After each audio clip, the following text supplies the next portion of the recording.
Imagine a god whose entire purpose wasn't to command armies or rule the heavens, but to remember.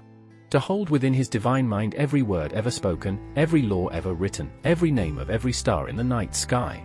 Now, imagine this god, once the silent cornerstone of an entire civilization, slowly fading away. Not defeated in battle, but simply forgotten. His name silenced, his story erased, his very existence becoming a mere footnote in history. This is the profoundly sad and compelling tale of Haya, the Sumerian god of memory, writing, and wisdom, a deity who witnessed his own world vanish into the annals of time. If you're fascinated by the forgotten truths of our past, hit that subscribe button and join us as we unearth the silent gods of history. In ancient Mesopotamia, writing was more than just a tool. It was a divine art, a direct line to the gods. Every cuneiform mark on a clay tablet was a prayer, a record, a piece of eternity. And at the heart of this sacred practice stood Haya. While his more famous consort, the goddess Nisaba, was celebrated for her role in grain and writing, Haya's influence was much more subtle and profound. The Sumerians called him the father of secrets, the keeper of the hidden knowledge of the universe. He was the invisible patron of the scribal schools, a silent observer of history in the making. Scribes believed that Haya was the one who granted them the ability to remember complex signs and intricate calculations. Rulers invoked him when drafting sacred treaties.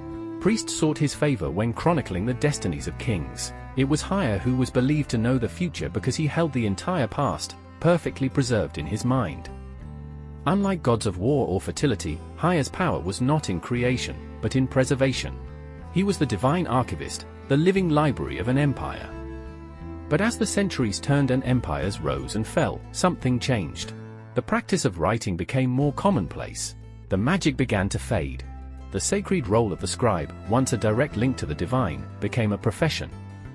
Some scholars theorize that Haya's power was simply absorbed by other gods or that his specialized role became redundant. But a more melancholic theory suggests that Haya was a god who was simply too quiet. In a world of thunderous gods and epic battles, the silent deity of memory was no match for the grand narratives. His subtle importance was drowned out by the noise of progress. Think about it. How do you honor a god whose purpose is to prevent forgetting? You remember him. And yet, this is exactly what didn't happen. Haya was forgotten because his purpose was to be remembered. A tragic, beautiful irony lost to time. Perhaps Haya still lingers, not in a forgotten temple, but in the echoes of our own minds. In the sudden clarity of a long-lost memory, in the urge to document our lives, in the fear of history repeating itself. He is the quiet reminder that what is not recorded is lost forever. So, here's my question for you. What do you think is the most important thing for humanity to never forget? Share your thoughts in the comments below. If you found this story compelling, please give this video a like, and make sure to subscribe for more deep dives into the forgotten corners of our world. And don't forget to ring that notification bell so you never miss a new story.